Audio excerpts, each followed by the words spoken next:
Queridos irmãos e amigos da Primeira Igreja Batista em Dourados, tempo de pensarmos no Salmo de número 146. Este salmo que eu poderia resumir numa sentença como sendo acerca de uma conduta cristocêntrica inabalável. E eu gostaria de propor que nós considerássemos o salmo e seu conteúdo da seguinte maneira. O verso 1 e o verso 2, em primeiro lugar, eles dizem: Aleluia, louve, ó minha alma, o Senhor. Louvarei o Senhor durante a minha vida. Cantarei louvores ao meu Deus enquanto eu viver. Então aqui você tem esta resolução de alma. Aqui você tem esta significação de vida. Aqui você tem este propósito. Essa é a palavra-chave que eu quero deixar contigo.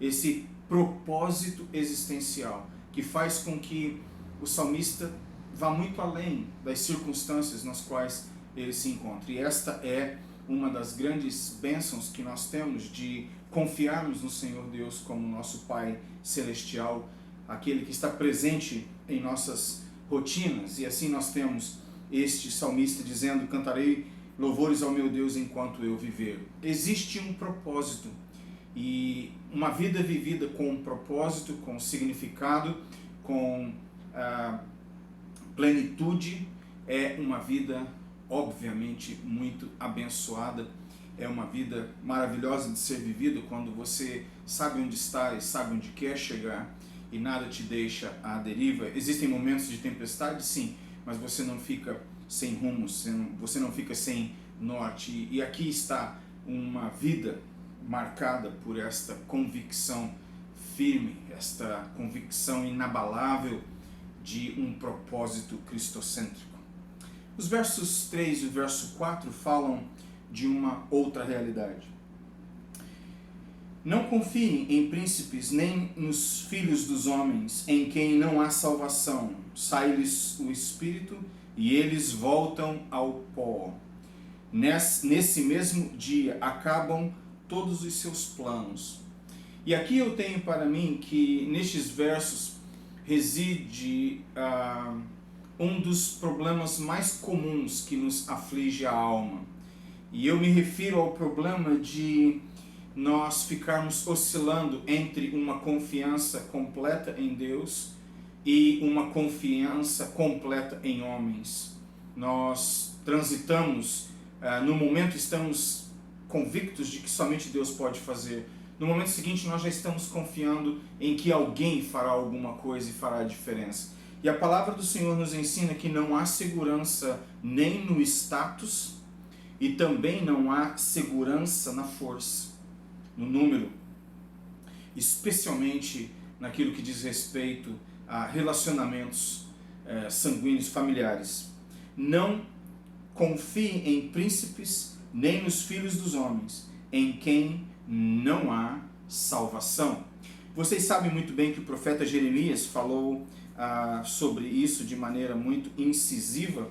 E se você abrir a sua Bíblia, na profecia de Jeremias, no capítulo 17 e o verso 5, a palavra de Deus diz: assim diz o Senhor, maldito aquele que confia no ser humano, que faz da carne mortal o seu braço e cujo coração se desvia do Senhor.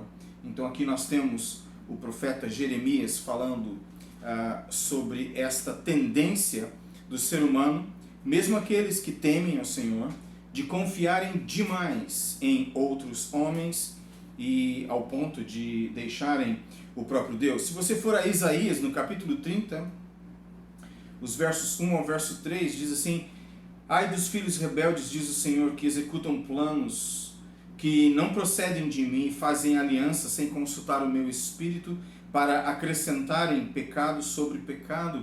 Eles descem ao Egito sem me consultar, buscando refúgio em Faraó e abrigo à sombra do Egito.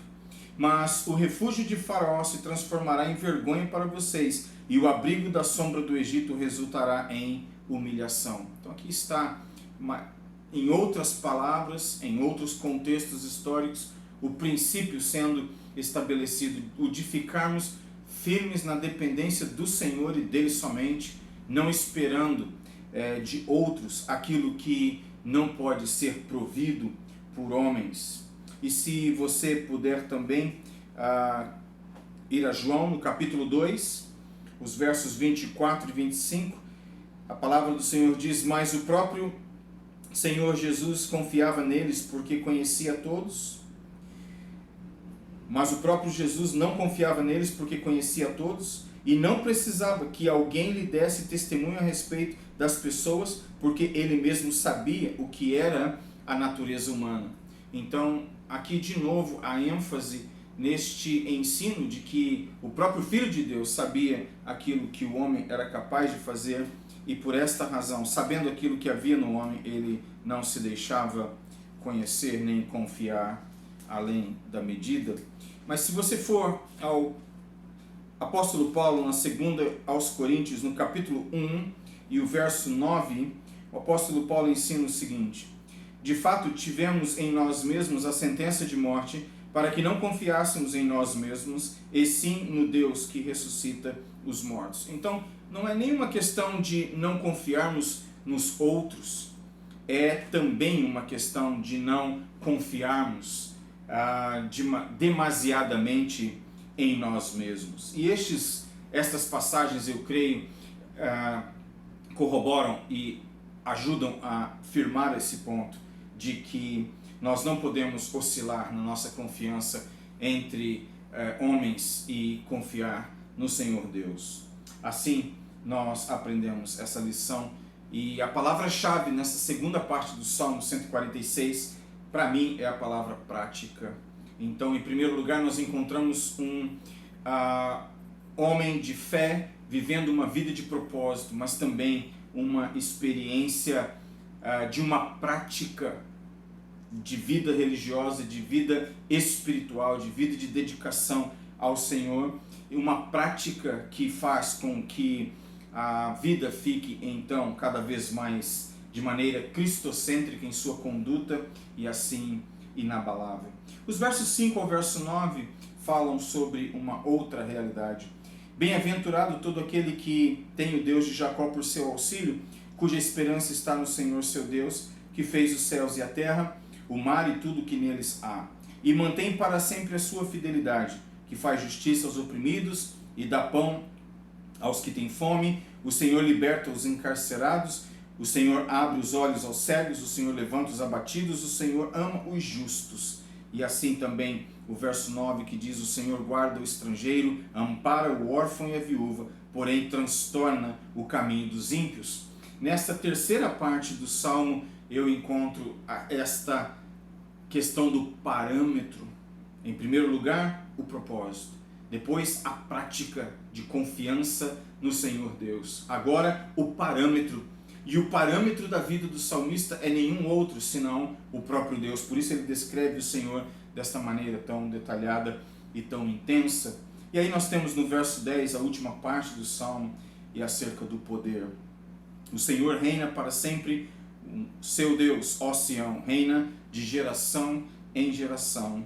Aleluias. E assim o Salmo termina enfatizando o poder do Senhor nosso Deus. E é isto que eu gostaria de deixar contigo neste dia, para que nós, embasados na palavra de Deus, encontrássemos o ânimo para seguirmos adiante nesta vida com uma conduta cristocêntrica, um modo de viver que seja focado, fundamentado, voltado para Cristo, e isto nos manterá em alma, em intimidade com Cristo, em nossas almas firmes e inabaláveis. E com esta realidade nós continuaremos na bênção e assim motivados, com propósito, na prática da dependência constante do Senhor, tendo sempre como nosso parâmetro e experimentando continuamente o seu poder.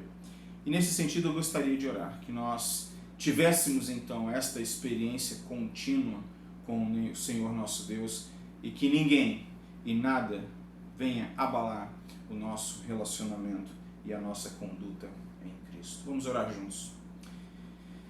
Senhor nosso Deus e Pai, nós pedimos que a Tua palavra seja aplicada em nossos corações pelo Teu Santo Espírito. Nós te damos graças pela iluminação que vem à alma através da Sua palavra, e pedimos, ó Deus, que o Senhor receba a gratidão dos nossos corações por estarmos dia após dia estudando esse livro maravilhoso de Salmos e extraindo alimento para as nossas vidas. Ó Deus, alimento direto da Tua Palavra. E nós pedimos que, através dela, a iluminação do Senhor, a iluminação do nosso entendimento chegue e assim possamos experimentar a salvação e a santificação que vem do Senhor Jesus Cristo. Pai querido, perdoa os meus pecados e eu peço pelos meus irmãos e amigos aqui e ao redor do mundo, em nosso país, em nosso estado, em nossa cidade. Eu venho pedir para que todos, igualmente, possamos ser ajudados pelo Teu Santo Espírito e assim, firmados na graça, possamos continuar com uma conduta cristocêntrica inabalável. Sustenta-nos, ó Pai, é o que eu peço e oro, no nome santo do Senhor Jesus Cristo. Amém. Deus abençoe e até a próxima.